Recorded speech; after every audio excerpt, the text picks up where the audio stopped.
आने वाले नए जोश से आएंगे। जीवन का प्यारा सफर था ये। जीवन का प्यारा सफर था ये। मैं नहीं इसे भूल पाऊंगा। ये ऐसी जमा पूंजी है मेरी। मैं खर्च नहीं कर पाऊंगा। हो रहा रिटायर मैं। कल ऑफिस नहीं आऊंगा। सुबह सुबह मैं जल्दी उठकर ना ऑफिस की दौड़ लगाऊंगा। हो रहा रिटायर मैं। कल ऑफिस नहीं आऊंगा।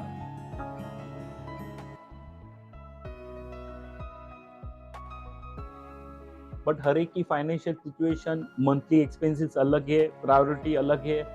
किस तरीके से रिटायरमेंट के लिए प्लान करना चाहिए, तो पूरा सेशन दो पार्ट में रहेगा। एक पार्ट रहेगा जो हम लोग किस तरीके से अर्ली रिटायरमेंट को प्लान कर सकते हैं, और सेकेंड पार्ट में मैं बताऊंगा कि अगर रिटायर हो गए या रिटायर हो तो सेकेंड इनिंग आपको किस तरीके से प्लान आउट करना है, क्या मिस्टेक आपको नहीं करना है, किस तरीके से करना है, वो आपको डिटेल में एक्सप्लेन करेंगे। राइट। स्टार्ट करने के पहले मैं चाहूंगा कि कहाँ कहाँ से लोग इस वेबिनार को अटेंड कर रहे हैं। आप चैट बॉक्स में लिख सकते हैं आपके लोकेशन का नाम, कहाँ से लोग पार्टिसिपेट कर रहे हैं। चैट बॉक्स में शेयर करेंगे प्लीज।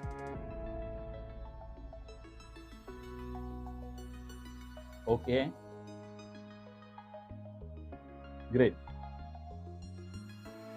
Okay, great great. अलग अलग लोकेशन से, औरंगाबाद से है मैम, ओके, दिल्ली से है, ग्रेट ग्रेट, ओके, मुंबई से है, fantastic fantastic, super. Welcome to all of you. आप सभी का स्वागत है रिटायरमेंट प्लानिंग वेबिनार में। स्टेप बाय स्टेप जाएंगे। एक रिक्वेस्ट है आपको कि आप एक नोटबुक और पेन लेके बैठे। ये जो पूरा पीपीटी है, देखने के बाद कुछ पॉइंट आपकी फैमिली के लिए इंपॉर्टेंट हो सकते हैं, आप जॉट डाउन करके रख सकते हैं, अपनी फैमिली में वो इम्प्लीमेंट कर सकते हैं। कुछ क्वेश्चन डाउट्स रहेंगे इसके रिलेटेड, अपने फाइनेंस, अपने family related. And of the session में आपको 10 मिनट्स का टाइम दूंगा जहां पे आप अपने क्वेश्चन पूछ सकते हैं, मैं उनकी आंसर करूंगा। कुछ पर्सनल है तो मैं मेरा नंबर भी शेयर करूंगा, आप 1-on-1 मुझसे बात कर सकते हैं। अगर इस पूरे वेबिनार में आप मेरे साथ रहते हैं तो कुछ बोनस हम लोग ने रखा हुआ है, एंड ऑफ द वेबिनार आपको शेयर करेंगे। सीक्रेट है, अगर आप पूरा जो अटेंड करेगा उनको मिलेगा, जो आधा में छोड़ के जाएगा उनको वो हम लोग शेयर नहीं करेंगे। तो आप एंड तक रहिएगा, आपको वो बोनस मिलेगा। राइट। सो सबसे पहला जो चालू करते हैं, द मोस्ट इंपॉर्टेंट थिंग, एक डेटा था जहां पे बता के कि जो रिटायरमेंट पॉपुलेशन है वहां पे सर्वे किया गया। वहां पे पता चला only 10% of the 60 plus population have income from pension और रेंट, यानी कि उनको गवर्नमेंट की तरफ से कोई पेंशन आ रहा है, या तो कुछ पेंशन पॉलिसी ली हुई है, या तो कुछ घर या कुछ प्रॉपर्टी से उनको रेंटल इनकम आ रही है। Only 10% population, can you imagine, जो टोटल पॉपुलेशन है उसमें से भी। और एक सर्वे हुआ था जिसमें देखा गया कि 60% of male and around 25% of females who are 60 plus are still working। ये एग्जांपल अगर हम देखेंगे तो आज की डेट में बहुत सारे हम एटीएम में जाते हैं, बैंक के एटीएम में, वहां पे नाइट ड्यूटी में, इवन डे ड्यूटी में सीनियर सिटीजन पर्सन जो या तो कोई जॉब में थे, रिटायर हो चुके हैं, बस स्टिल फैमिली इनकम सस्टेन नहीं कर पा रही, या तो उनके एक्सपेंसेस हो गए, या तो कुछ प्री डिसीजन वैसा हो गया कि सारे उनके जो सेविंग से जीरो हो गए। तो आज की डेट में भी उनको एटीएम के बाहर बैठ के टाइम देना पड़ता है इनकम जनरेट करने के लिए। कुछ सीनियर सिटीजन जॉब कर रहे हैं, वो अपनी फैमिली को कंटिन्यू कर रहे हैं। हम ऑटो रिक्शा में बैठते हैं, टैक्सी में बैठते हैं, तो पता चलता है कि पर्सन बहुत सीनियर है, मे बी 65, 70, 72, 75 की एज में भी वो लोग टैक्सी चलाते हैं। तो ये लोग अपनी हॉबीज के लिए नहीं चलाते, ये लोग को बेसिक एक्सपेंसेस चाहिए, या तो कुछ ऐसा डिसीजन फैमिली में हो चुका है कि पूरा सेविंग जीरो हो गया है, तो उनको काम करना पड़ता है। The third most important survey, around 60% of people about the age of 70 are still dependent, यानी कि ये लोग अपने चाइल्ड पे डिपेंड है, ये तो कोई चैरिटी पे डिपेंड है, जहां पे इनका मंथली एक्सपेंसेस कंटिन्यू हो रहा है, या तो कुछ मेडिकल एक्सपेंसेस हाई आ गए जिनकी वजह से ये इनका पूरा सेविंग जीरो हो चुका है। तो बहुत इंपॉर्टेंट है। ये हम लोग देखते हैं कि दूसरे की लाइफ में हो सकता है, दूसरे के घर पे हो सकता है, अपने घर पे नहीं हो सकता। लेकिन लाइफ इज वेरी अनप्रिडिक्टेबल, क्या होगा नेक्स्ट टर्न पे हमको पता नहीं है। तो ये बताता है इन्फ्लेशन। इन्फ्लेशन की अगर बात करें सिंपल लैंग्वेज में, जब मैं क्लाइंट से मीट करता हूँ तो उनको सिंपल एग्जांपल बताता हूँ इन्फ्लेशन का। महंगाई, महंगाई क्या है? महंगाई हमारे लाइफ में विलन है। हम लोग ज्यादातर कंप्लेन करते हैं गवर्नमेंट ने ये नहीं दिया, गवर्नमेंट ये कर रही है, वो कर रही है, बट हम लोग ने देखा कि महंगाई किस दर से बढ़ रही है। तो कोई बोलता है कि पहले के टाइम ज्यादा ज्यादा इन्फ्लेशन था, यानी कि बीजेपी आने के बाद इन्फ्लेशन बढ़ गया। नहीं, बीजेपी आने के बाद इन्फ्लेशन का रेट स्पीड जो है कम हो गई है। इनिशियली वही इन्फ्लेशन रेट 10% 12% पे था, 2 डिजिट पे इन्फ्लेशन का रेट था, जबकि आज जो इन्फ्लेशन रेट है वो 6 to 7% है। अभी इन्फ्लेशन को सिंपल समझने के लिए बहुत आसान एग्जांपल दूंगा। आपके घर पे मिल्क आता रहेगा, आप चेक बॉक्स में लिखिए कि आज 1 लीटर मिल्क की क्या कॉस्ट है आपके घर पे। ये अलग अलग लोकेशन से आए, अलग अलग लोकेशन में अलग अलग रेट्स हो सकते हैं। मुंबई में एक रेट हो सकता है, गुजरात में एक रेट हो सकता है, साउथ में एक रेट हो सकता है, अलग अलग डेस्टिनेशन पे अलग अलग रेट्स हो सकते हैं। तो किसी ने चैट बॉक्स में आयरलैंड से भी है, great great super. So can you guess कि क्या रेट्स हो सकता है? सूरत गुजरात से, औरंगाबाद से, आयरलैंड से है। कैन यू एक अमाउंट पुट अप कर सकते हैं 1 लीटर मिल्क की क्या कॉस्ट है?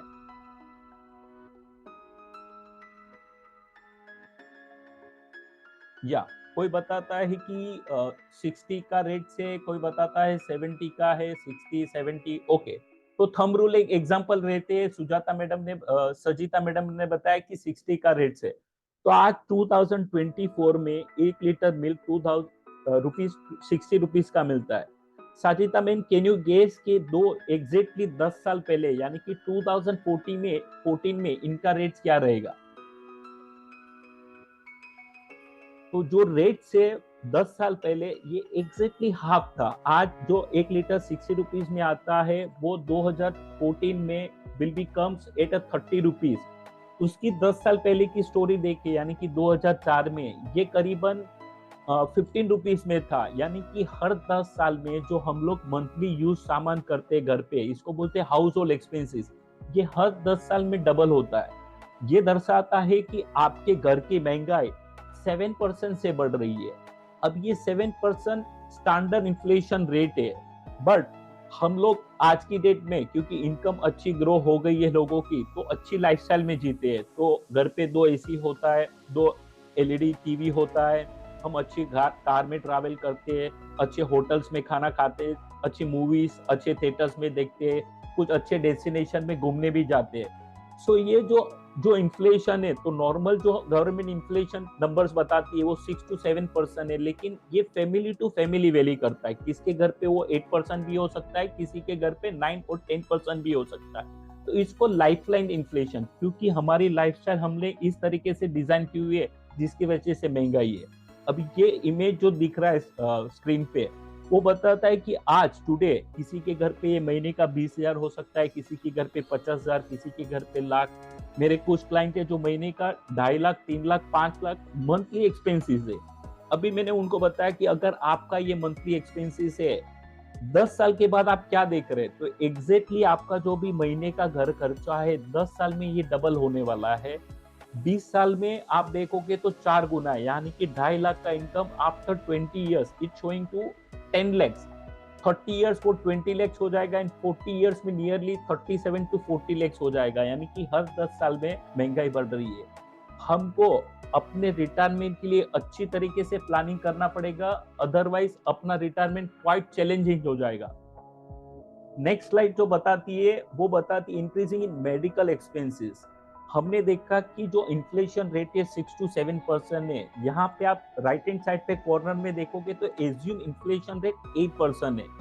बट अगर मैं आपको जेन्युइनली बात करूं, अगर आपके घर पे कोई हॉस्पिटलाइज हुआ है या तो इस तरीके से सर्जरी की है, तो आपको पता चलेगा कि क्या कॉस्ट है। ये जो मेडिकल इन्फ्लेशन है ये नियरली 14% है, कि 14% से बढ़ता है। यानी कि हर साल, हर 5 साल में आपका जो भी मेडिकल एक्सपेंसेस है वो एग्जैक्टली डबल होता है। 10 साल में 4 गुना हो जाएगा। तो आज जो हम लोग मेडिक्लेम पॉलिसी ले रहे हैं, हम लोग देख रहे हैं कि किसी के 2 लाख की पॉलिसी है, किसी का 5 लाख है, किसी के 10 लाख है। ये जब मैंने इंश्योरेंस इंडस्ट्री ज्वाइन किया था आज से 15 साल 16 साल पहले, तो पता था कि 2 लाख 5 लाख का कवर बहुत बड़ा हो गया। आज की डेट में लोग 25 lakh 50 lakh 1 crore 2 crore medical health insurance की बात करें, क्योंकि उनको पता है कि महंगाई के हिसाब से जो भी मेडिकल एक्सपेंसेस वो सफिशिएंट नहीं है। पहले का टाइम था, ऐसा था, it is risky to die earlier. हम अगर जल्दी चले गए तो उसका रिस्क है कि छोटी उम्र में चला गया। लेकिन आज जो पीरियड चल रहा है, हम लोग बोलते हैं it is more riskier than live longer. अगर आप लंबा जी गए तो आपका जो भी मेडिकल एक्सपेंसेस है वो काफी हाई हो जाएगा। हम अपने फैमिली में, हम अपने नेबर में, हम अपने फ्रेंड सर्कल में देखते हैं कि कोई सीनियर पर्सन अगर एडमिट होता है तो क्या मेडिकल एक्सपेंसेस जाते हैं। यहाँ पे एक एग्जांपल बताऊंगा। 2 दिन पहले एक क्लाइंट आए थे, उनकी मम्मी 71 एज की है, पाँव दर्द करते, जॉइंट्स पेन दर्द कर रहा था, तो नी रिप्लेसमेंट सर्जरी करवाई हॉस्पिटल में, अच्छे हॉस्पिटल में करवाई, जिनका बजट करीबन 7 लाख का था और उनके पास हेल्थ इंश्योरेंस ऑलरेडी था 10 लाख का। 10 लाख का मेडिक्लेम था, तो माइंड में था कि यार पूरा मेडिक्लेम है, पूरा कवर हो जाएगा और मम्मी का नी रिप्लेसमेंट अच्छी तरीके से हो जाता है। ऑपरेट करने के टाइम ये सिचुएशन आया कि दादी माँ कोमा में चली गई। अभी कोमा में चली गई तो डॉक्टर ने बोला कि इनको वेंटिलेटर पे रखना पड़ेगा। देख दादी माँ उनको 1 महीना 30 डेज पूरा वेंटिलेशन पे रखा। टचवुड आज वो घर पे आ चुके हैं, अच्छी हेल्थ है, सब कुछ फाइन है, वॉकिंग भी कर रहे हैं। लेकिन कैन यू इमेजिन कि 30 डेज का मेडिकल का क्या बिल बना रहेगा। The bill cost 42 lakhs boss. तो वो क्लाइंट का जो 10 लाख का फैमिली मेडिक्लेम था पूरा कवर हो गया। दादी माँ को 10 लाख मेडिक्लेम कंपनी से पूरा मिल गया। खुद का क्लाइंट का जो आए थे उनका खुद का सेविंग 15 lakhs का था, सारा विड्रॉ किया। 10 लाख मेडिक्लेम पॉलिसी से 10 लाख खुद का जो सेविंग था वो पूरा यूटिलाइज कर दिया। जस्ट इमेजिन और 12 लाख और करीबन 22 लाख चाहिए, तो उन्होंने अपने फ्रेंड सर्कल से कुछ मांगा, यानी इधर उधर से सारा पैसा जमा किया। आज वो लायबिलिटी में है क्योंकि मम्मी की हेल्थ इज अ प्रायोरिटी, जहाँ पे मेडिकल एक्सपेंसेस में पैसे चले गए। आज धीरे धीरे वो चुका रहे, उनका खुद का रिटायरमेंट प्लानिंग साइड पे हो गया, लायबिलिटी पे। तो ये बताता है कि अगर लंबा जी गए और मेडिकल कॉस्ट हाई हो गया तो क्वाइट चैलेंजिंग हो जाएगा आपके लिए, राइट। नेक्स्ट हम चलते हैं, do you know the 4 different ages. हम लोग ने अब तक जो भी बात किया, एक्सपेंसेस की बात किया कि महंगाई बढ़ रही है, हम ये शायद आप पहले फर्स्ट टाइम सुने रहेंगे लाइफ में। 4 डिफरेंट 4 एजेस। तो एक 30 एज होती है जहाँ पे current position which you want to retire from, यानी कि यहाँ पे आप सोचना चालू करते हैं। I have a client 18-20 year के बच्चे भी मेरे पास क्लाइंट्स है जिनके नाम पे इन्वेस्टमेंट है। एंड आज की डेट में यूट्यूब पे, इंस्टा पे, यूट्यूब रील्स में this young charm is very excited to get retirement, यानी वो अच्छी गाड़ी देख रहे हैं, बंगलोज देख रहे हैं, जो वीडियोस बना के उसमें अपलोड करते हैं। बोलता है कि 39-40 एज में बंदा रिटायर हो गया। तो ये जो नया जनरेशन वो भी खूब इंस्पायर है कि सर 40-45 में रिटायर करना है, काम ज्यादा नहीं करना है, आपकी तरह वर्क नहीं करना है, I want to live my life. तो उनका एस्पिरेशन है कि 45 में रिटायर करना है, राइट। बट एक तीसरी देखिए कि मैंडेटरी रिटायरमेंट एज। आज कौन सी गवर्नमेंट कंपनी ले लो या प्राइवेट कंपनी ले लो, जो गवर्नमेंट ने एज डिसाइड की है, पहले 60 थी, अभी 58 हो गई कि 58 में बंदा रिटायर होना चाहिए। Now he want to live a retirement life. और एक हम बोलते हैं कि मोर्टालिटी एज, यानी कि आदमी 80-85 तक जीता है, कोई 90 भी जीते, 95 भी जाते, 100 भी क्रॉस करते हैं। तो ये 4 एजेस में किस तरीके से प्लान आउट करूं कि I want to get best maximum.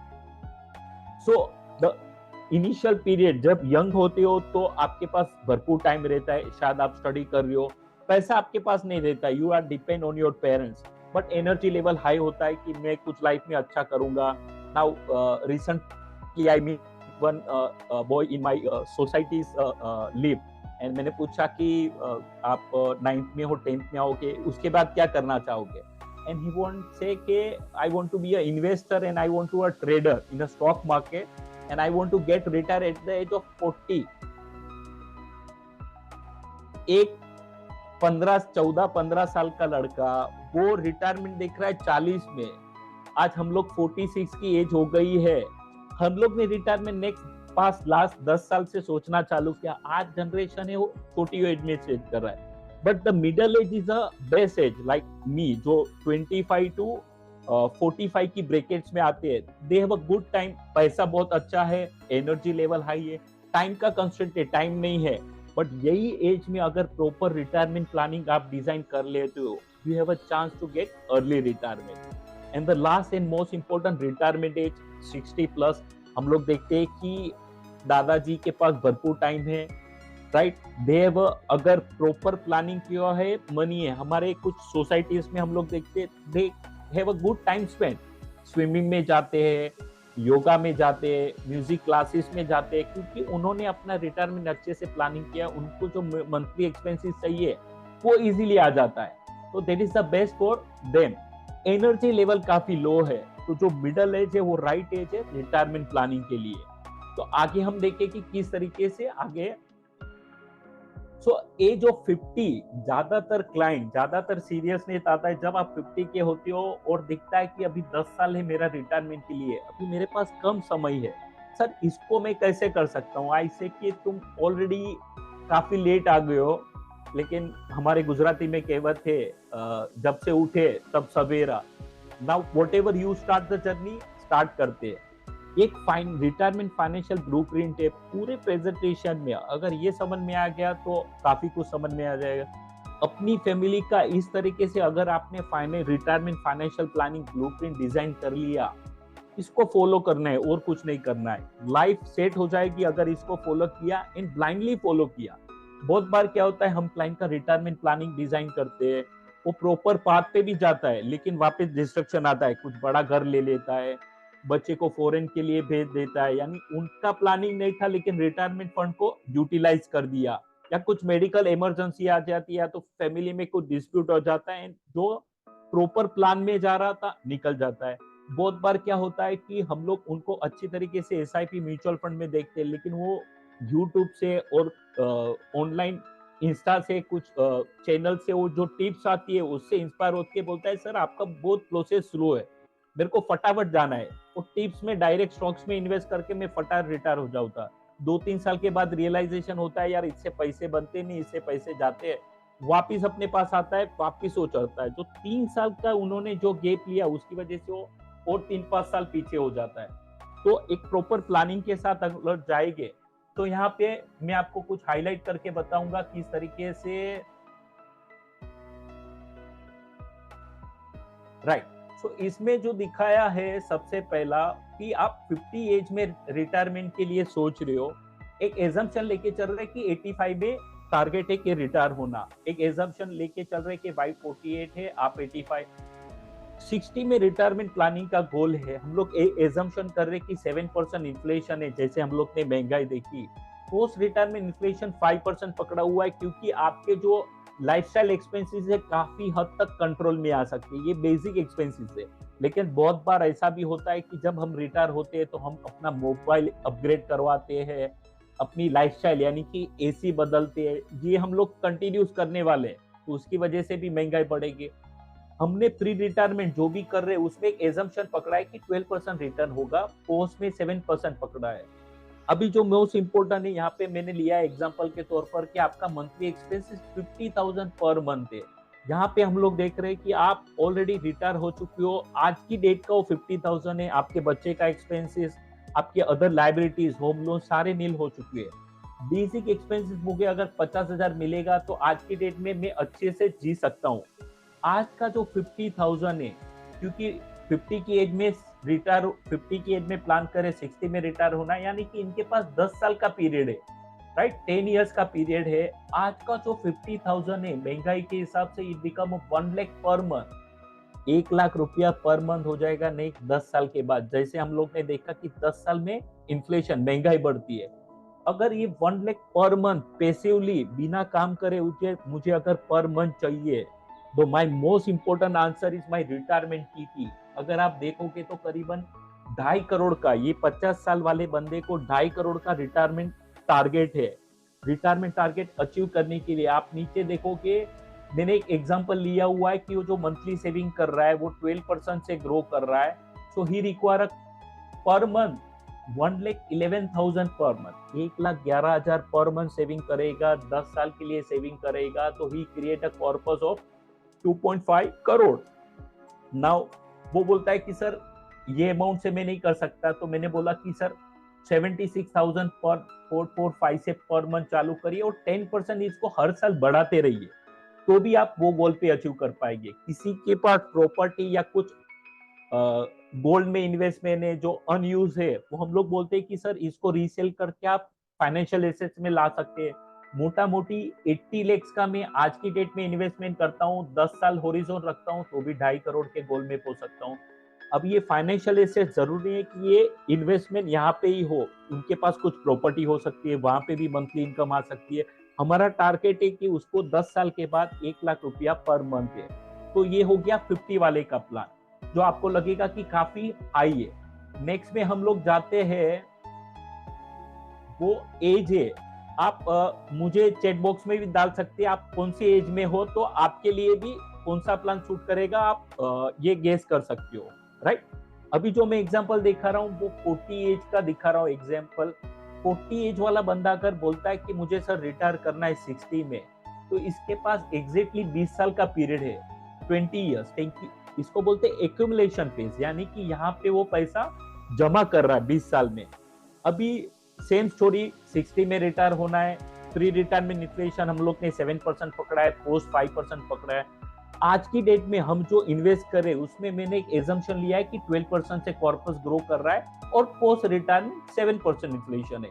यहाँ पे भी सेम एग्जांपल पकड़ा हुआ है कि सारा लायबिलिटी खत्म हो जाए, बच्चे का एजुकेशन खत्म हो जाए, मुझे अपनी लाइफ में जीने के लिए पर मंथ अगर आज का डेट का 50,000 मिलता है, मेरा basic expenses will be a take care. आज का जो 50,000 है 20 साल के बाद इन्फ्लेशन की वजह say that value become a 2 lakh per month, 2 lakh रुपया पर मंथ है 20 साल के बाद। बहुत बार हमको लगता रहेगा ये नंबर्स कुछ ज्यादा बोल रहे हैं, लेकिन बॉस आपके पेरेंट्स को आप पूछोगे या कोई सीनियर सिटीजन रहेगा इसमें वेबिनार में, वो एग्री करेगा मैं जो बोल रहा हूँ राइट बोल रहा हूँ, क्योंकि उनके टाइम पे जो मंथली एक्सपेंसेस था वो 1,000-2,000 में पूरा घर चलता था, वो धीरे धीरे हर 10 साल में वो डबल होते गया। आज की डेट में हम जो लाइफस्टाइल जी रहे हैं वो किसी के घर पे 30,000 हो सकता है, किसी के घर पे 50,000 हो सकता है। सो आज का जो 50,000 है 20 साल के बाद 2 लाख रुपया हो जाएगा। अगर 2 लाख रुपया मुझे पैसिवली एवरी मंथ चाहिए, तो मुझे रिटायरमेंट मेरा जो टारगेट है वो कितना करना पड़ेगा, तो मोटा मोटी 5 करोड़ का कॉर्पस है। 5 करोड़ का कॉर्पस आने वाले 20 साल में मैं क्रिएट करता हूँ आई थ्रू माई रिटायरमेंट। इसकी वजह से मुझे 2 लाख रुपए पर मंथ आएंगे टिल माई अलाइव, यानी कि 85 तक। उसकी में मेरे को मंथली कितना सेविंग करना पड़ेगा, 53,443 पर मंथ में सेविंग करता हूँ 20 इयर्स के लिए, आई कैन रिटायर। नाउ कुछ लोग बोलते हैं कि सर अमाउंट बड़ा है, हम कम से कर सकते हैं। यस, 26,384 पर month saving, 10% increase every year. हर 10 साल में आपको ये सेविंग को बढ़ाते जाना है, still you can reach your goal 5 crore का कॉर्पस, राइट। और किसी के पास अनयूज एसेट्स है, जैसे बोला कि कुछ गोल्ड में इन्वेस्टमेंट है, कुछ प्रॉपर्टी है जो बढ़ नहीं रही है, रेंटल अच्छे से नहीं आ रहा है, उसको बेच के भी इन्वेस्टमेंट कर सकता है।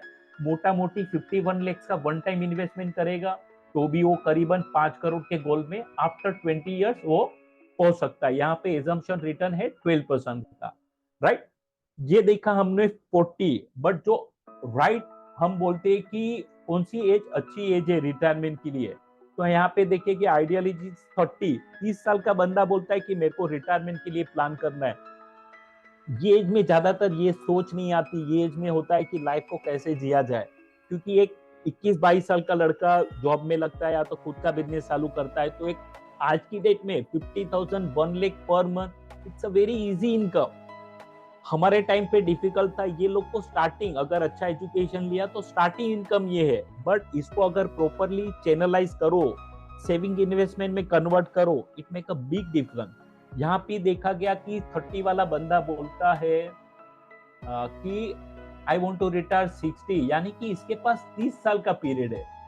30 इयर्स का पीरियड है, लेकिन अगेन आप देखोगे कि 50,000 पर मंथ की जो एक्सपेंसेस है nearly will be a 4 lakhs per month inflation की वजह से। सर 7% इन्फ्लेशन पकड़ा है क्योंकि 30 साल का पीरियड है।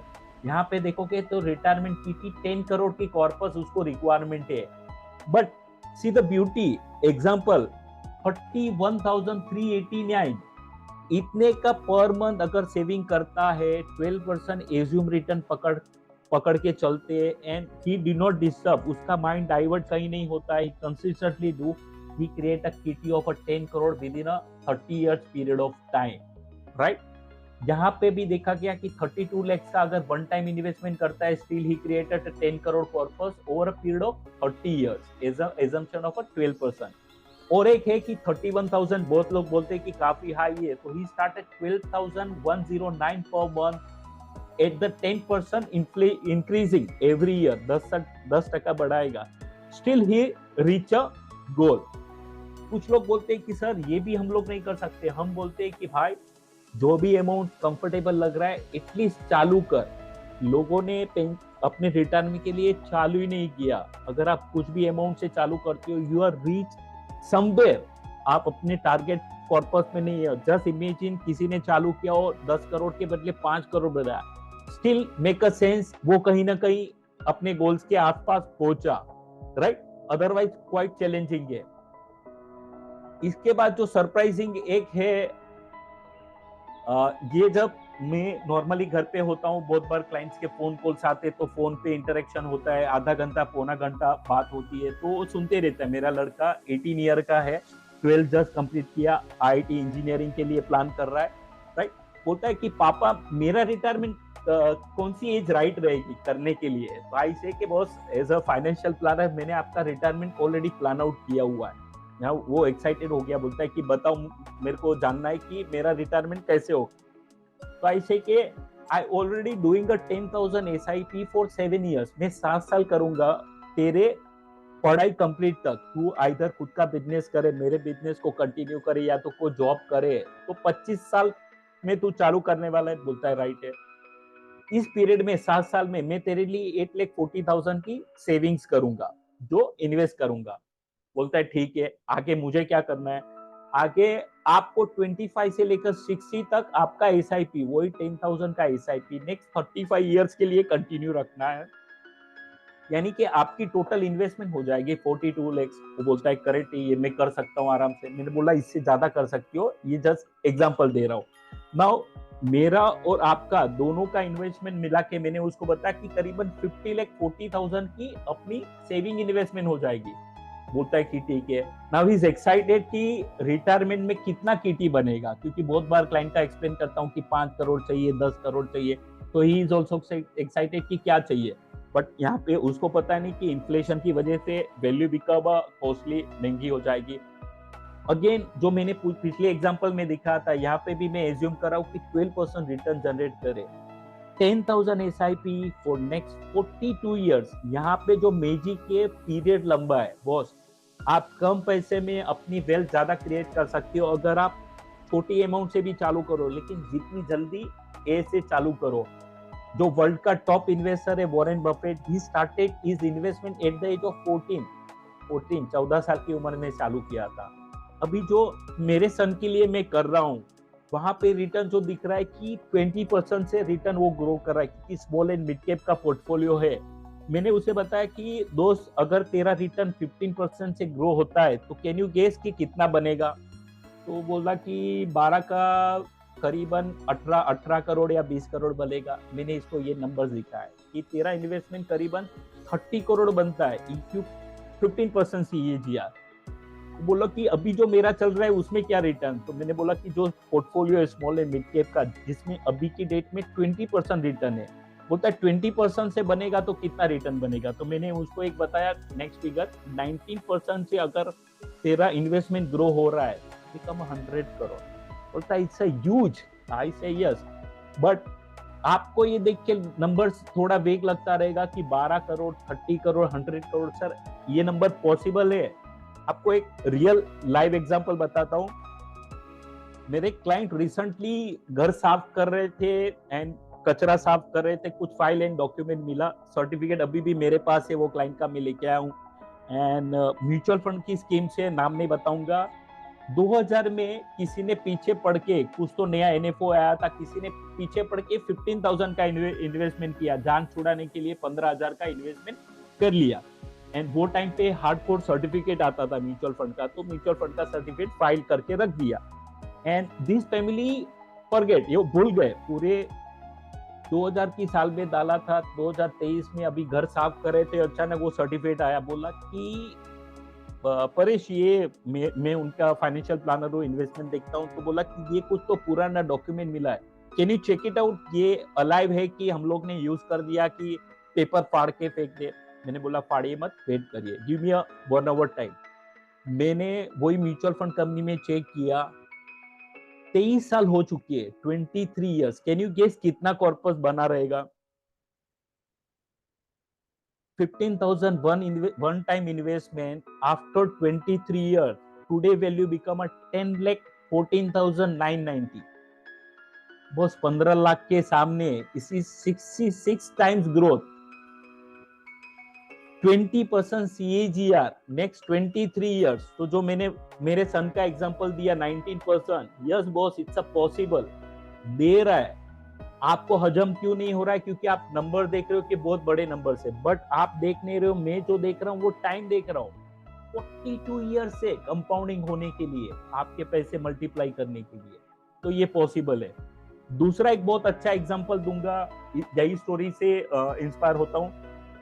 एक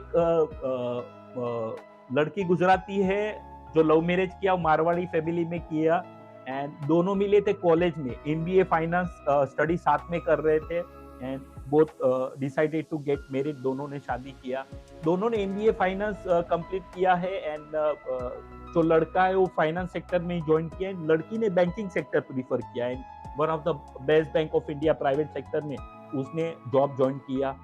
ओके, मारवाड़ी फैमिली जहाँ पे मैरिज किया था, वेल टू डू थी, हस्बैंड बोला कि मेरे को तेरा पैसा नहीं चाहिए, तू तेरा पैसा तेरे पास रख, तू अपना सेविंग इन्वेस्टमेंट कर, मेरे को नहीं चाहिए।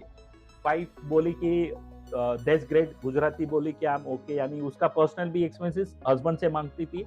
डे 1 से 21 साल से उसने अपनी जो भी इन्वेस्टमेंट है सेविंग से कंप्लीटली इन्वेस्टमेंट में डाला। द बेस्ट पार्ट, जो गुजराती लड़की है वो मेरे एक फ्रेंड है, गुजराती है, उसकी वो सिस्टर है, तो वो म्यूचुअल फंड एडवाइजर ही है, उसने अपने सिस्टर का अकाउंट खोला म्यूचुअल फंड में, डे 1 से सेविंग। लास्ट जो उसकी सैलरी वो ड्रॉ कर रही थी वो करीबन 1,80,000 थी उसकी सैलरी, आई थिंक स्टार्टिंग 30-40 से चालू रहेगी एवरी ईयर, प्लस इंसेंटिव, साल भर में इंसेंटिव मिलता है, बोनस मिलते, completely untouch, completely on a investment. It is almost 14 year, 14 साल निकल गए उसको सेविंग इन्वेस्टमेंट करते करते। 14 ईयर के बाद वो लड़की असिस्टेंट वाइस प्रेसिडेंट की पोस्ट पे थी, अच्छा पे स्केल था, मैंने बताया 1,80,000 पर मंथ आ रहा था, कुछ बॉस के साथ अनबनी हुई and she write a paper कि मैं छोड़ रही हूँ। घर पे आके बोला, एंड हस्बैंड भी टेंशन में आ गया कि क्या हो गया यार, इतना अच्छा जॉब था आपने सडनली छोड़ दिया, now you are looking something else. बोलते नहीं, बस हो गया, बहुत काम हो गया, 14 साल मैंने काम किया, अभी मैं काम नहीं करूँ। हस्बैंड बोला कि ठीक है, no problem, can you check it out कि आपने जो सेविंग इन्वेस्टमेंट कर रहे हैं उसमें कितना। तो उसने अपने ब्रदर को फोन लगाया, 14 साल में एक भी दिन उसने पूछा नहीं था अपने ब्रदर को कि मेरा इन्वेस्टमेंट का सिचुएशन क्या है, कितना कॉर्पस बना, क्या रिटर्न बना, नेवर। एक ये सबसे बड़ा मार्केट का थंब रूल है, जितनी आप मार्केट से दूर रहोगे, मार्केट को वॉच करना दूर रहोगे, मार्केट को वॉच करना बंद करोगे, आप वेल्थ क्रिएट करोगे। जितना आप मार्केट में आओगे, जितनी मार्केट की डिटेलिंग करोगे, मार्केट आपको रुलाएगा, राइट। सो ये लड़की का सही एग्जांपल सेट हुआ कि मार्केट से दूर थी, वो देखती ही नहीं थी अपने इन्वेस्टमेंट। 14 ईयर के बाद पता चला कि कितना कॉर्पस है, आप भी थोड़ा शॉक हो जाओगे। 14 ईयर्स के बाद हर corpus is in mutual fund is a 4 crore boss.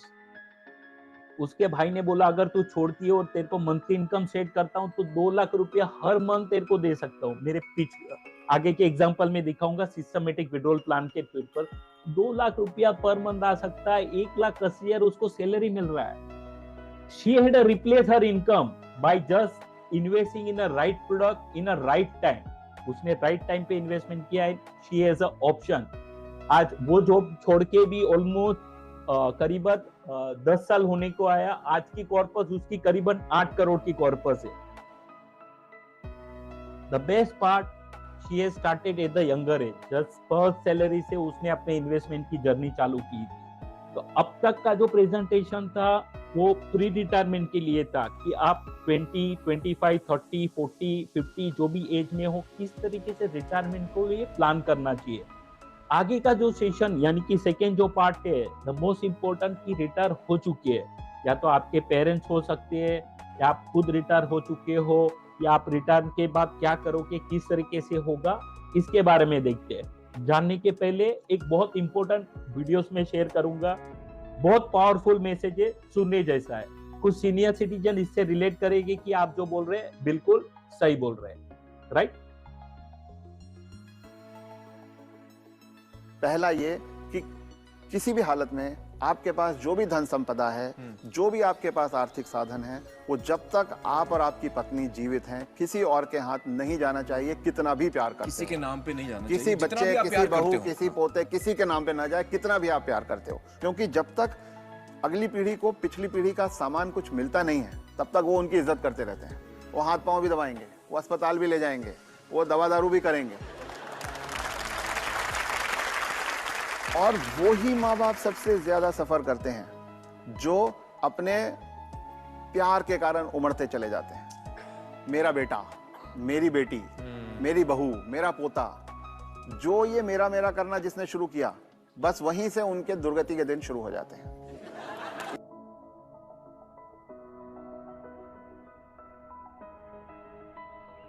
पहला ये कि किसी भी हालत में आपके पास जो भी धन संपदा है, जो भी आपके पास आर्थिक साधन है, वो जब तक आप और आपकी पत्नी जीवित हैं, किसी और के हाथ नहीं जाना चाहिए, कितना भी प्यार करते किसी हो। के नाम पे नहीं जाना किसी चाहिए, जितना बच्चे, भी आप किसी प्यार बहू, करते हो। किसी पोते, किसी के नाम पे ना जाए, कितना भी आप प्यार करते हो। क्योंकि जब तक अगली पीढ़ी को पिछली पीढ़ी का सामान कुछ मिलता नहीं है, तब तक वो उनकी इज्जत करते रहते हैं।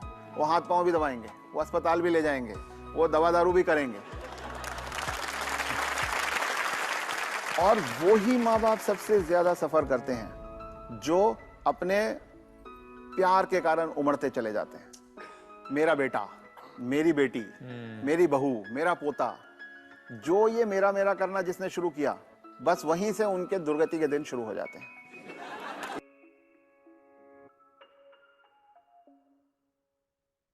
Right.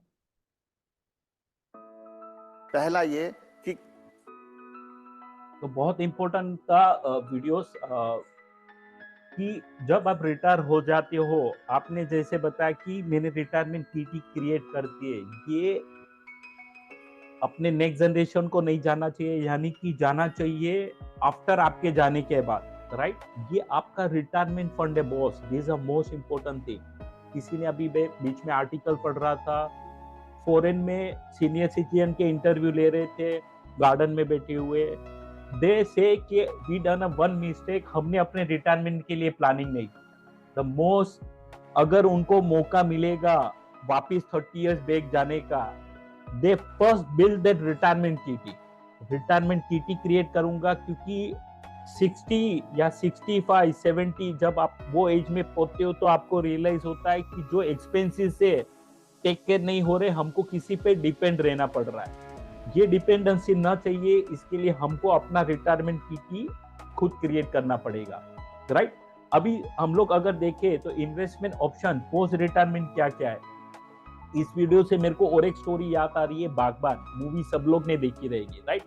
4 children, there is no need of as a Indian family, joint family में रहते, बच्चे अपने पेरेंट्स का टेक केयर करते, लेकिन टाइम चेंज हो गया है। Like in my age people will relate, हम लोग सैंडविच एज में हैं, हम अपने पेरेंट्स का तो अच्छा ध्यान रखते हैं, हम अपने बच्चे का भी ध्यान रखते हैं, but there is no guarantee हमारा चाइल्ड हमारा ध्यान रखेगा नहीं। कितने जाने एग्री करते, चैट बॉक्स में डालेंगे। Can you agree with this statement? मैं वापस रिपीट करता हूं, या कि हम अपने पेरेंट्स का अच्छी तरीके से ध्यान रखते हैं, हम अपने बच्चे का भी अच्छी तरीके से ध्यान रखते हैं। कैन यू गारंटी कि नेक्स्ट जनरेशन हमारा ध्यान रखेगी कि नहीं? इसीलिए हमको अपने रिटायरमेंट पीटी पे ध्यान रखना चाहिए। Right. The investment option post retirement हम लोग देखते हैं तो बहुत सारे डिफरेंट है, गवर्नमेंट ने काफी ऑप्शन रखा हुआ है।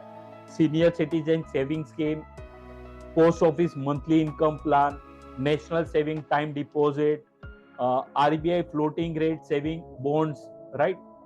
फिर देखें तो एन्यूटी स्कीम, कौन सा भी इंश्योरेंस पॉलिसी का annuity plan, beautifully design by government. ऊपर के जो 4 फंड है वो कंप्लीटली, इवन जो एन्यूटी प्लान, इंश्योरेंस प्लान है, 5 प्लान जो फंड यूज करता है वो गवर्नमेंट यूज करता है, गवर्नमेंट अपने इंफ्रास्ट्रक्चर के लिए यूज करता है।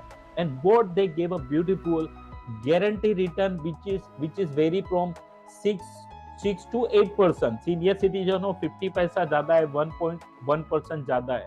बट गवर्नमेंट के माइंड में ये निकल गया है कि भाई आज की डेट में 7% तो इन्फ्लेशन है, अगर मेरे को 60% दे रहा है, यानी कि ये दोनों सामने क्लेश हो रहे, मेरे को रिटर्न 0 मिल रहा है। आज सीनियर सिटीजन रियलाइज कर रहे कि 10 साल से जो एफडी था, इंटरेस्ट एंजॉय कर रहा था, जो इंटरेस्ट 10 साल के पहले था वो भी नहीं है। लेकिन महंगाई बढ़ गई है, महंगाई डबल हो गई है, और मेरे को जो मंथली चाहिए टेक केयर नहीं हो रहा है, राइट। और एक सबसे बड़ा drawback in this investment plan is जो भी इनकम आ रही है वो टैक्सेबल है। आप 20%, 30%, अरे बहुत सीनियर सिटीजन है, आपने अपनी रिटायरमेंट किटी क्रिएट कर ली है, अभी वो रिटायरमेंट से जो इनकम आ रही है सीनियर सिटीजन की, कैन यू गेस, वो भी टैक्सेबल है, उस पर भी टैक्स भरना पड़ता है। ये हम फाइनेंशियल कम्युनिटी ने हम लोग ने सजेशन रखा हुआ है कि एटलीस्ट सीनियर सिटीजन की इनकम को टैक्स फ्री होना चाहिए, लेट से कभी इंप्लीमेंट होता है। सो ये सम पार्ट होना चाहिए, इन्वेस्टमेंट करना चाहिए। लेकिन बेटर ऑप्शन, इसके बेटर ऑप्शन है, यस वी हैव ऑप्शन, आगे हम लोग देखेंगे। तो presenting retirement bucket strategy, what is the most important need for a retirement person, क्या हो सकती है, चैट बॉक्स में डालेंगे। रिटायर पर्सन है उसके लिए क्या हो सकती है सबसे मोस्ट इंपोर्टेंट थिंग। ओके,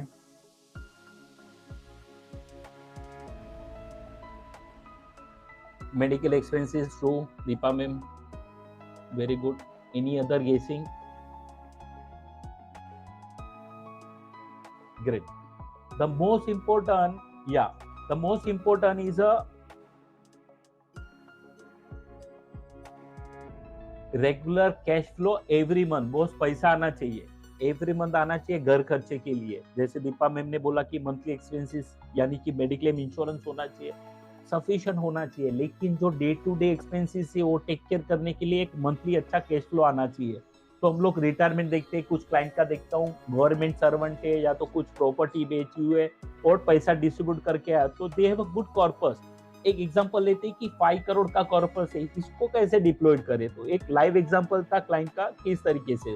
तो बकेट स्ट्रेटेजी बहुत अच्छी तरीके से डिजाइन की हुई है। बकेट स्ट्रेटेजी में क्या होता है कि we create a buckets and divide different money into different bucket based on needs, आपकी नीड के हिसाब से। तो बकेट 0 से लेकर बकेट 4 है, हम लोग स्टेप बाय देखेंगे। First bucket is a emergency bucket. आपका जो भी मंथली एक्सपेंसेस है उसका आपका 3 साल का corpus you have to park either in a joint saving bank account, या तो म्यूचुअल फंड में, लिक्विड फंड में रख सकते हैं, या तो बैंक में फिक्स डिपॉजिट है। दिस इमरजेंसी फंड बॉस ये बताता है कि मेडिकल इमरजेंसी के लिए, not a for regular expenses. How to refill this bucket in case जैसे मेडिकल एक्सपेंसेस हाई हो गया, तो बकेट 1, 2, 3 आगे जाके मैं बताऊंगा, वहां से आप पैसा निकाल के इसको फिलअप कर सकते हैं। The next bucket is running monthly, जो आपका महीने का घर खर्चा है उसको आप टेक केयर कर सकते हो, running expenses for next 3 years, first 3 years, right. When should money from the bucket to be used? Regular expenses per month from day 1, first month से लेकर 36 यानी कि 3 साल का पैसा, या इधर आपके जॉइंट एसबीआई अकाउंट में हो सकता है, लिक्विड फंड में हो सकता है। कैसे इसको फिलअप करना है, अगर ये खत्म हो जाता है तो बकेट 2 से आप इसको विड्रॉ कर सकते हैं, राइट। नेक्स्ट बकेट की बात करें, so what is a bucket? This bucket is for, जैसे मैंने बोला 1 से 3 साल का हो गया है, तो ये 4 to 6 ईयर्स का बकेट है, यानी कि मंथ 37 से 72 किसके लिए है, तो कहां पे कर सकते हैं। Again senior citizen saving scheme देखा, डेट म्यूचुअल फंड देखा, एफडी देखा, ये आपके एक्सपेंसेस फॉर नेक्स्ट 3 इयर्स, यानी कि पहले 3 साल का प्लानिंग कर दिया 4 to 6, तो ये बकेट वाइज हम लोग इन्वेस्टमेंट करते हैं। एंड द फोर्थ हम लोग जो देख रहे हैं वो है expenses for the next 4 years, यानी कि 6, 7, 8, 9 इयर्स का पैसा। ये जो है ये 73 से लेकर 120 डायनामिक एसेट एलोकेशन फंड में आप इसको कर सकते हैं। रिफिल कैसे कर सकते हैं, तो बकेट 4 से आप इसको रिफिल कर सकते हैं। एंड द मोस्ट इंपोर्टेंट जो लास्ट है वो बकेट 5 है, जहां पे आप 10 साल के ऊपर का पैसा है। अभी बहुत बार ऐसा होता है कि ये पैसा मेरे को 10 साल यूटिलाइज नहीं होने वाला है, और वो पैसा बैंक एफडी में पड़ा हुआ है, गवर्नमेंट बॉन्ड्स में पड़ा हुआ है, बस मेरे को रिस्क नहीं लेना है। अरे भाई समझो, आइडिया को समझो कि ये पैसा आपको 10 साल नहीं लगने वाला है। 60% से महंगाई बढ़ रही है, 60% में आप पैसा रखो कि आपको फायदा नहीं है बॉस। 10 साल के बाद जब वो पैसा मेच्योर होगा, क्योंकि वही रेट से इन्फ्लेशन बढ़ गया है, आपका पैसे का वैल्यू डीग्रो हो जाएगा। तो इसको अच्छी कोई म्यूचुअल फंड स्कीम, या तो लार्ज के फंड है, मल्टी के फंड है, या तो हाइब्रिड फंड है, पार्क कर सकते हो, जो इन्फ्लेशन को बीट करके आपको थोड़ा बहुत एक्स्ट्रा रिटर्न जनरेट कर सके। इन्फ्लेशन बीट चाहिए, तो ये बकेट स्ट्रेटेजी है। ये किसको बेनिफिट है? The 5 advantage of retirement bucket strategy. First, liability is a nil. The advantage because of bucket strategy, सबसे पहले आप देखेंगे कि आपके लायबिलिटी नहीं होनी चाहिए। लॉन्जिटिविटी इज हाईएस्ट, लंबे समय तक चलना चाहिए। लिक्विडिटी इज हाईएस्ट, कभी भी इन केस ऑफ इमरजेंसी आप यूटिलाइज कर सकते हैं। लाइफस्टाइल इज मेंटेन, आप जो भी लाइफस्टाइल चाहते हो वो मेंटेन कर सके। एंड लेगेसी कैन बी पास, ये ज्यादातर सीनियर सिटीजन में होता है कि हम जाने के बाद ये कॉर्पस हमारे नेक्स्ट जनरेशन को जाना चाहिए, वो भी प्लान करते हैं। नाउ नीड फॉर द अवर क्या है, तो मैंने जैसे बोला कि हमारे पास जो ऑप्शन था जहां जहां हम लोग इन्वेस्ट करते थे, do we have a better any option? Yes. तो सबसे पहले सीनियर सिटीजन के माइंड में ये रहता है कि बस फिक्स इनकम चाहिए, मंथली इनकम एक फिक्स रकम आनी चाहिए एवरी मंथ। यस, मिलेगी। But do you think my capital appreciation, मेरा एफडी 10 साल, 15 साल, 20 साल से मैं जस्ट रिन्यू कर रहा हूँ, मंथली इनकम को कंज्यूम कर रहा हूँ, लेकिन वो बढ़ नहीं रहा है। यहाँ पे एक ऑप्शन है जो इनकम भी आपका इंक्रीज होगा। तो म्यूचुअल फंड में एक डुअल एडवांटेज है जिसको बोलते हैं सिस्टमेटिक विड्रॉल प्लान। जब आप रिटायर होने के पहले हम आपको गाइड करते हैं कि एसआईपी सिस्टमेटिक इन्वेस्ट करिए, उसी तरीके जब रिटायर हो जाती हो तो वही फंड में से सिस्टमेटिकली विड्रॉल प्लान कर सकते हैं, जहां पे आपको पर मंथ इनकम आ सकती है, प्लस आपका कैपिटल एप्रिसिएशन हो सकता है। तो जैसे एवरी मंथ आपको मंथली एक्सपेंसेस चाहिए, एवरी मंथ बाय डिफॉल्ट एक फिक्स पीरियड पे फिक्स अमाउंट आपके अकाउंट में हर महीना क्रेडिट होता है। एडवांटेज क्या है? कन्वीनियंट है, आपको कुछ नहीं, हर महीना जैसे सैलरी क्रेडिट होती है आपके अकाउंट में आता है, रेगुलर इनकम है। कैपिटल एप्रिसिएशन होता है, मैं अपना लाइव एग्जांपल दिखाऊंगा क्लाइंट का जहां पे उनका कैपिटल एप्रिसिएशन है। फ्लेक्सिबिलिटी टू चेंज अमाउंट, आप अपनी एफडी की इंटरेस्ट को बढ़ा नहीं सकते, कम नहीं कर सकते, यहाँ पे चेंज कर सकते, टेन्योर चेंज कर सकते, फ्रीक्वेंसी चेंज कर सकते। बॉस की मुझे महीने में एक बार नहीं, महीने में 2 बार चाहिए, I can design 2 times a month। Liquidity at any as, मुझे कभी भी अर्जेंसी में अगर पैसा लगता है तो मुझे पैसा तुरंत मिलना चाहिए, तो यहाँ पे 2 दिन में पैसा आपके अकाउंट में क्रेडिट हो सकता है if any need. Tax efficient है, आगे जाके हम लोग देखेंगे। अभी मैं कुछ ये क्लोज करके लाइव दिखाऊंगा मेरे क्लाइंट का जिनका मैंने ऑलरेडी प्लानिंग किया हुआ है। राइट, तो मेरा स्क्रीन आपको दिख रहा है?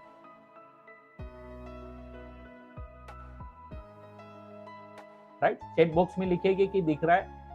ओके, थोड़े नंबर्स छोटे दिखते रहेंगे, मैं ट्राई करता हूं जूम करने के लिए। Let's see. ओके, यहाँ पे एक बहुत प्यारा एग्जांपल है मेरे क्लाइंट से, एचएनआई क्लाइंट से, अपनी डॉटर के लिए देख रहे हैं कि Paresh I have 1 crore and मैं पार्ला में एक अच्छा प्रॉपर्टी ले लेता हूँ, करीबन 1 करोड़ का इन्वेस्टमेंट जाएगा और उसको रेंट पे चढ़ा दूंगा, या तो शॉप या तो फ्लैट, एंड उससे मेरे को महीने का 25,000 पर मंथ आएगा एंड कुछ 5,000 मेंटेनेंस में जाएगा, तो मेरी टोटल को 20,000 हर महीना आएगा। जब ये बात मैंने सुनी तो मैंने उनको बताया कि सर इससे ज्यादा फाइनेंशियल एसेट्स में डालना एडवांटेज है। सबसे पहला एडवांटेज कि आप लिक्विडेट कभी भी कर सकते हैं। आज 1 करोड़ में से आपकी डॉटर को अगर 5 लाख 10 लाख की इमरजेंसी नीड आई, आप पार्शियली विड्रॉल कर सकते हैं। आप अपनी प्रॉपर्टी में बालकनी को बेच के कर नहीं सकते, प्रॉपर्टीज इन लिक्विडेट, इमीडिएटली लिक्विडेट नहीं होती। जब आप बेचने जाते हो तो आपका भाव नहीं मिलता है, बायर्स का भाव मिलता है। और जब बायर्स खरीदने आता है तब आप सोचते हैं कि मुझे ज्यादा रेट मिलेगा तो अटके के। रिटर्न हम लोग देखते हैं, जो रेंटल यील्ड है करीबन 2.5 से 3% आती है, कॉमर्शियल है तो 3 to 4% आता है। यहाँ पे अगर रेंटल यील्ड देखोगे, मैंने उनको 1 करोड़ का इन्वेस्टमेंट, जैसे मैंने बताया कि म्यूचुअल फंड में गाइड किया, इनकी वजह से उनको 50,000 पर मंथ, यानी कि 6% अगर 1 करोड़ का निकालेंगे तो साल का 6 लाख हुआ। 50,000 पर मंथ एवरी मंथ आ रहा है, राइट। एंड यहाँ पे मैंने जो एजम्पशन रेट पकड़ा हुआ है 10% पकड़ा हुआ है कि एवरी मंथ 50,000 है कि 6 लाख गया, 94 बचा, उस पर 10% करके 10 साल में आप देखोगे तो 60 लाख उसके घर पे जाएगा। आप बोल सकते हैं कि ये तो मेरे को इंटरेस्ट में भी आएगा, बट यहाँ पे अगर आप देखोगे 10 साल के बाद eight the rate of 10% assumption per month देने के बाद भी 10 साल के बाद 1 करोड़ वैल्यू बिकम 1.5 करोड़, 1.5 गुना बन गया। अभी ये लड़की की उम्र 37 की है, क्योंकि एक्सपेंसेस बढ़ेंगे तो हमने इन्फ्लेशन एडजस्टेड निकाला है कि 10-11 साल से उसको 50,000 के बदले 75,000 पर मंथ मिलेगा। ये कितने साल मिलेगा? 10 साल तक मिलेगा। 10 साल में करीबन 90 लाख आ जाएगी। लेकिन राइट हैंड साइड पे आप देखोगे that corpus become 2.4 crore. This is a worthful investment कि पर मंथ भी इनकम आ रही है, प्लस कैपिटल एप्रिसिएशन भी हो रहा है। उम्र छोटी, अभी भी 56 है। हम लोग ने देखा प्लान की 75 कम गिरेगा महंगाई के हिसाब से, नाउ 1 लाख पर मंथ आ रहा है 21 ईयर से। ये कब तक आएगा? ये आएगा 30 ईयर तक, यानी कि 1 करोड़ 20 लाख आ जाएगा। राइट हैंड साइड पे देखोगे तो 4 करोड़ की कॉर्पस, यानी कि पर मंथ इनकम तो आ रही है, बट कॉर्पस भी बढ़ रहा है। And this fund is a liquidate any time, you can withdraw any time. अभी माइंड में क्वेश्चन आता है, यार इनकम आ रही है, कैपिटल एप्रिसिएशन हो रहा है, बट सबसे बड़ा केस है टैक्सेशन। क्या भाई पिक्चर में टैक्सेशन कितना आता है? तो मैंने यहाँ पे अगर आप देखोगे तो मेरा स्लाइड दिख रहा है सेकेंड वाला, टैक्सेशन वाला, राइट। वही क्लाइंट का एग्जांपल लिया हुआ है। एक मिनट, इसमें सही नहीं है, दूसरा लेता हूँ। टैक्सेशन जैसे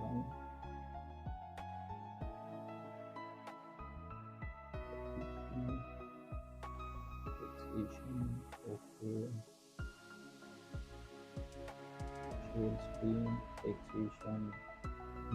मेरी स्क्रीन दिख रही है आप सबको? सेम एग्जांपल है, 1 करोड़ का इन्वेस्टमेंट है, राइट। हर महीना उसको 6 लाख सिस्टमेटिक विड्रॉल आ रहा है। हम लोग का क्लोजिंग वैल्यू देखा। The best part in a mutual fund, जो भी आप प्रॉफिट कमाते हैं 1 साल के अंदर आप विड्रॉ करते हैं तो 1 साल में जो भी प्रॉफिट है उस पे 15% कैपिटल गेन टैक्स लगता है। लेकिन 1 साल के ऊपर जो भी आपका प्रॉफिट बनेगा, गवर्नमेंट कहती है कि 1 लाख तक के अमाउंट पे टैक्सेशन नहीं है। Above 1 lakh there is a 10% long term capital gain tax. तो ये मैंने 15 साल का होरिजन दिया। This the profit at the rate of 10% assumption लेके मैं चल रहा हूँ। करीबन 54 से लेकर 6 लाख 80, 1 लाख का एजम्पशन यहाँ पे मैंने लिया हुआ है। लॉन्ग टर्म कैपिटल गेन इतने पे मुझे 10% लगने वाला है, तो यहाँ पे मैंने 10% परसेंटेज भी दिखा। और कितना टैक्सेशन लगेगा, ये टैक्सेशन का होरिजोन है। 15 साल में इनका इन्वेस्टमेंट पे उनको करीबन मोटा मोटा 4 लाख टैक्सेशन लगेगा, which is a quite negligible. यही चीज बैंक एफडी में होती है, and she is at the 30% tax bracket में। हर साल अगर एफडी में 30% स्लैब रखता तो ये टैक्सेशन है उसको करीबन 31 लाख का टैक्स लगता, जबकि म्यूचुअल फंड में उसको 4 लाख। तो ये जो एसडब्ल्यूपी ऑप्शन है वो टैक्स एफिशिएंट है, आपको टैक्स में भी आपको काफी बेनिफिट देती है, राहत देती है, राइट। सो नेक्स्ट देखेंगे तो और एक मैंने एग्जांपल बताया, जैसे ये क्लाइंट का, ये जो क्लाइंट का जो मैंने एक्सेल बताया था, लाइव क्लाइंट है मेरा। आज की डेट में 2 साल कंप्लीट हो चुका है। 1 करोड़ के सामने उनको 14 लाख यानी कि 50,000 पर मंथ के हिसाब से 2.25 साल हुआ है, तो 14 लाख घर पे गया है सिस्टमेटिक विड्रॉल के तौर पर। आज की डेट में उसकी फंड वैल्यू अगर आज की डेट में अगर क्लोज करते, पूरा अगर पैसा निकालते, 2 साल के बाद 1 करोड़ 14 लाख की गेन है। 14 लाख गेन दिख रहा है 14 लाख जाने के बाद भी, यानी कि नेट अगर उनका इन्वेस्टमेंट देखे तो 86 का 1 करोड़ 14 है, नियरली 11% रिटर्न है, जो हम लोग ने 12%। अभी वो देखा हमने 1 करोड़ का। सेम यहाँ पे एक दूसरा एग्जांपल देखते हैं, 25 lakhs का वन टाइम क्लाइंट ने इन्वेस्टमेंट किया हुआ एसडब्ल्यूपी में, 10% एज्यूम रिटर्न है boss, this not a guarantee return. Systematic withdrawal से उसको हर महीना इतना आ रहा है, कितना अमाउंट से लिया है, 7% से लिया हुआ है, इतना पर मंथ आ रहा है, कितने पीरियड के लिए रखा हुआ है, तो 10 साल। 10 साल में एसडब्ल्यू के तौर पर उनको ऑलरेडी 17,49,960 घर पे आ चुका है। टिल वो 25 लाख बिकम 35 lakhs। यहाँ पे भी एक 1.5 गुना एग्जांपल जो हम लोग ने देखा था। तो this SWP make a sense, आपको पर मंथ इनकम भी दे रहा है, प्लस आपका कॉर्पस कैपिटल भी एप्रिसिएशन कर रहा है। ठीक है। So last the most important क्या करना चाहिए, make use of a fix asset, use of unused asset. जैसे मैंने बोला कुछ प्रॉपर्टी है, कुछ गोल्ड है, तो एप्रिशिएट नहीं कर रहे, उसको आप फाइनेंशियल एसेट्स में ला सकते हैं जो इन्फ्लेशन को बीट करेगा प्लस एक्स्ट्रा अर्निंग करेगा। अगर गोल्ड की बात करें तो आई हैव अ चार्ट, गोल्ड की हिस्ट्री 42 इयर्स में। 1979 में गोल्ड की प्राइस थी 1000 पर ग्राम, और वो टाइम पे मार्केट चालू हुआ था 100 से। आज की डेट में गोल्ड प्राइस बढ़ के 66,000 हो गया है। अगर किसी ने 1 लाख रुपया 1979 में डाला था, तो आज गोल्ड की वैल्यू करीबन 66 lakhs, यानी कि 66 टाइम ग्रोथ हो चुकी है, विच इज अ फैंटास्टिक। इसका एवरेज रिटर्न हम लोग पकड़े तो मोटा मोटी 10% है। बट यही पैसा किसी ने म्यूचुअल फंड में या कि स्टॉक्स में डाला होता, 1979 100 से सेंसेक्स चालू था, आज सेंसेक्स वही 72 में घूम रहा है। The money is created 650 time, 6 crore 50 lakhs इसकी आज की वैल्यू होती। This is the difference. Gold is inflation, inflation के आसपास रेट्स आपको ग्रो करेगा। This not a wealth creation, it's a hedging. यानी कि कुछ वॉर आती है या कुछ डिफिकल्ट टाइम आता है तो हम गोल्ड एनकेश करते हैं। It is not a investment, but as a India we are the 25% importer of world gold. हमारा इंडिया का पूरा गोल्ड अगर पूरा निकाल के रख देना तो कंट्री की जो लायबिलिटीज है जीरो हो जाएगी। We are in a plus zone, this is the best thing. Country की छोड़ो, आप अपने घर के भी अनयूज एसेट्स है जो लेडीज लोग वेयर करते, उसको मैं ये चेंज नहीं करना हूँ, लेकिन as a biscuit, as a coins, as a debt investment जो हम लोग ने करके रखा हुआ है, उसको आप कर सकते हैं। Second, adopt a strategy systematic withdrawal scheme, जो मैंने आपको बताया। Utilize a corpus withdrawal efficient for life, fulfill your unattended wishes, do complete the things in your bucket list for a new retirement path। आप अपना design करो कि आपको क्या करना है रिटायरमेंट के बाद, और उसको फॉलो करिए। Include your family in all financial decision. इसके बाद मैं एक आपको शेयर करूंगा पीडीएफ, जहाँ पे आप अपनी फैमिली की पूरी हिस्ट्री, डेटा, फाइनेंशियल डेटा लिख सकते हैं, जो इन केस आपके जाने के बाद भी काफी यूजफुल होगी। Making large investment decision and will planning, जब भी बड़ा डिसीजन हो, आप अपने स्पाउस को, अगर चिल्ड्रन मेजर है तो उसको बिठा के अंडरस्टैंड करा के फिर डिसीजन लीजिए। Free yourself from financial liability, assure to be a debt free to have a peaceful retirement life. मैं रिसेंटली गया था, नाम नहीं बताऊंगा, महाराष्ट्र में एक लोकेशन पे गया था। मेरा क्लाइंट बहुत बड़ा क्लाइंट है, 25 साल से उसने मेहनत चालू किया था। क्लाइंट की एज 55 की एज है। 55 में उसने जो कॉर्पस बनाई थी, जो हम लोग रिटायरमेंट के लिए बताते हैं, 20 करोड़ का कॉर्पस उसने अपने बिजनेस में लगाया। The drawback part, at the age of 55 he taken a term loan of 80 crore.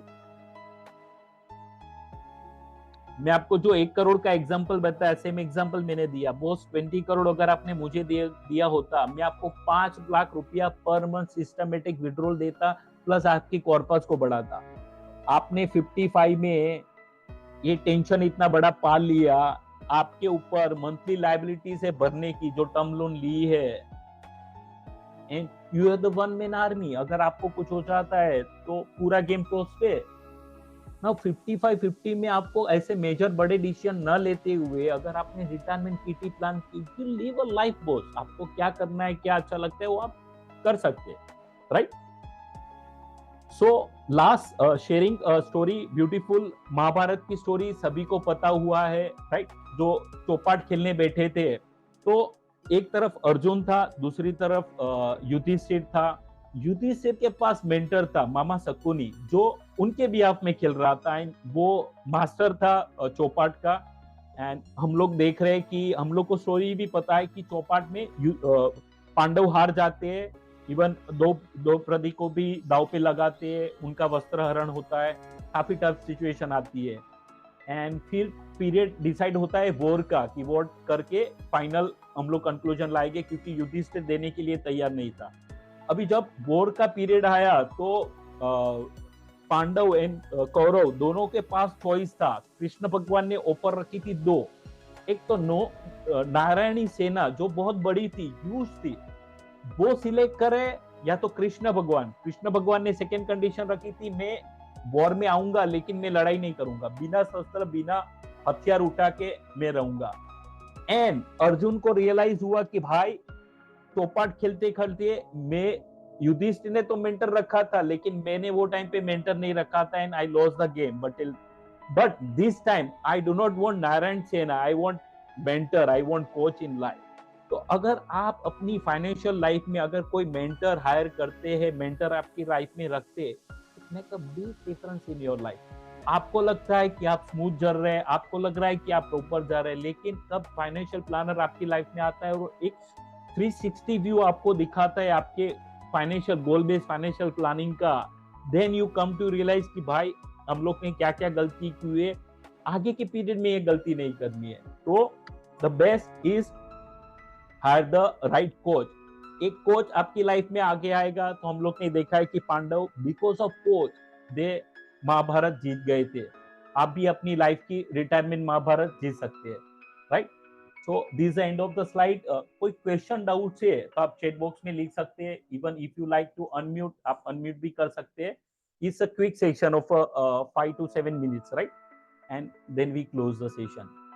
कुछ अगर क्वेश्चन रिलेटेड है तो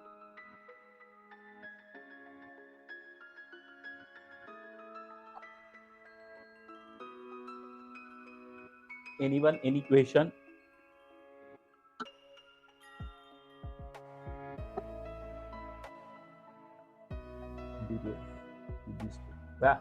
Yes, correct, my mistake. मैंने युधिष्ठिर के बदले दुर्योधन के बदले युधिष्ठिर बोल दिया। कमल भाई ने करेक्ट किया है, राइटली सेड।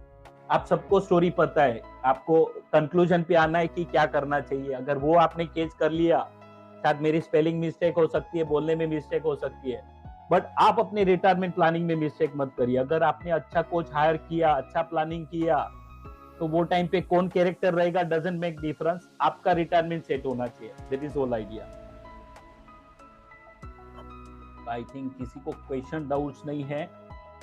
तो मैंने जैसे प्रॉमिस किया था कि आप अगर पूरे सेशन तक कंटिन्यू रहते हो तो माय फैमिली रिकॉर्ड बुक बहुत इंपॉर्टेंट है। अभी देखो चैट बॉक्स में मेरे कलीग ने डाला हुआ है, ये लिंक पे अगर आप क्लिक करोगे तो आपको मोस्ट इंपोर्टेंट एक पीडीएफ जनरेट होगा।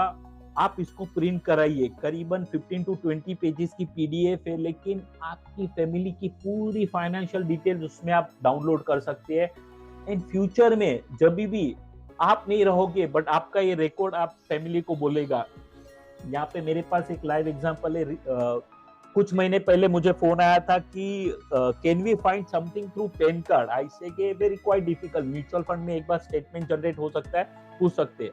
मैंने बोला क्या हुआ, तो आईटी वाला बंदा at the age of 42 passed away and 2 बच्चे हैं, वाइफ है। वाइफ को कुछ पता नहीं इन्वेस्टमेंट कहाँ पे, कौन सी प्रॉपर्टी कहाँ पे ली हुई है, कौन से बैंक अकाउंट में, कौन सा इंश्योरेंस है, क्या इन्वेस्टमेंट। वो बंदा इतना स्मार्ट था, उसने अपना आईफोन पासवर्ड रखा हुआ था। और आईटी वाले का अगर पासवर्ड देखोगे तो बहुत डिफिकल्ट होता है उसको ओपन करना। Same way in a laptop, और उसने कुछ भी फिजिकल घर पे नहीं रखा हुआ था। Can you imagine that family होते हुए भी कुछ यूज नहीं कर पाती क्योंकि उनको डेटा ही नहीं है, पता नहीं है। ये मिस्टेक आप मत करिए, आप अपने फाइनेंशियल को रिकॉर्ड की बुक अच्छी तरीके से बनाइए, राइट। और कोई क्वेश्चन डाउट है तो मेरे नंबर दिए, इसका स्क्रीनशॉट ले लीजिए, नंबर सेव कर लीजिए। ये वो पर्सनल कुछ आपका क्वेश्चन डाउट है आपका अगर पर्सनल फैमिली का फाइनेंशियल ब्लूप्रिंट, रिटायरमेंट ब्लूप्रिंट चाहिए तो हम लोग ने प्रॉमिस किया हुआ है कि आपको फ्री 1-on-1 मिलेगा। आप हमसे डेटा शेयर करिएगा, आपका फ्री फाइनेंशियल ब्लूप्रिंट देंगे। और एक बात करूंगा, I am on social media like Facebook, YouTube, Insta. अगर आप इसको आज लाइक करते हो, फॉलो करते हो, शेयर करते हो, आप फॉलो करते हो, प्लस आप share your thoughts on my Google review में, मेरे स्टाफ अभी चैट बॉक्स में एक रिव्यू डालेंगे। आप देखो नीचे ऑलरेडी आ गया है, आप उसमें रिव्यू में क्लिक करोगे और अपना अच्छा रिव्यू देखो, फीडबैक दोगे ये वेबिनार के बारे में, आपके लर्निंग के बारे में, तो हमारी तरफ से प्रॉमिस है एक अच्छी बुक है साइकोलॉजी ऑफ मनी। हमने लास्ट सेमिनार किया था 8 मार्च को, इंटरनेशनल वुमेन्स के डे के आसपास।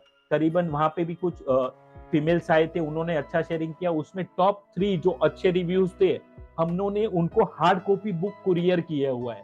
सेम अपॉर्चुनिटी आपके पास है। अगर आप ये रिव्यू पे लिंक पे क्लिक करते हो और आप रिव्यू लिखते हो, you also chance to win hard copy of psychology of money. Very powerful book, very knowledgeable book, आप जरूर से शेयर करिए, you can win that book. तो इसी के साथ, this is my last thought.